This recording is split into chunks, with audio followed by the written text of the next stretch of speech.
Welcome everybody to a Word with Pastor Dan. Today we are going to be talking about the word that we all say nearly every day, no. And many a times when we say it, it is always in the negative. No is associated with the negatives.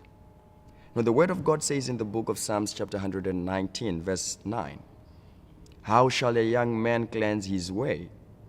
By taking heed and keeping watch on himself according to your word." Going through the Word of God, there are a number of people who use the word no.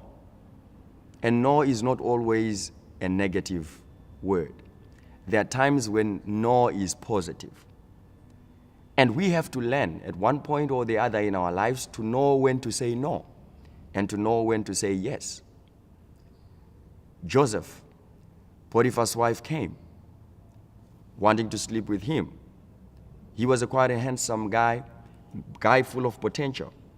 Many a times the devil, when he targets you, it is because he knows that you are full of potential and you have got direction and God has something greater for you.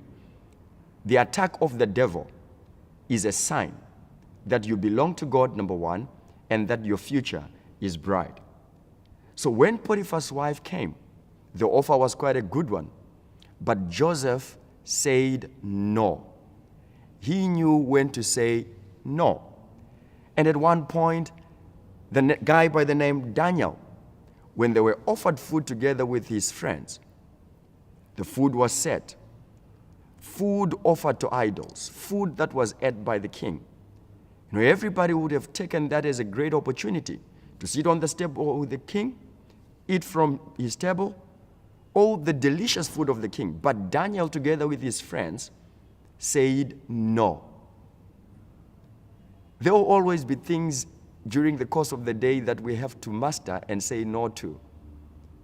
Though it might be negative, but at the end, it will work out to be a positive. If you are a young man or you are an employee at your workplace, there are temptations that are there. Maybe a temptation to steal. But I want you to say to yourself, no. Samson said no a couple of times, which was the right answer.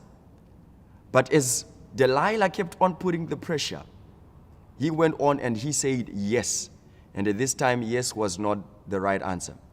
So I want to encourage you that when you are dealing with temptation, when you are dealing with the devil, master to say no. Never say yes, because to the devil, yes is not the right answer. No is always the best.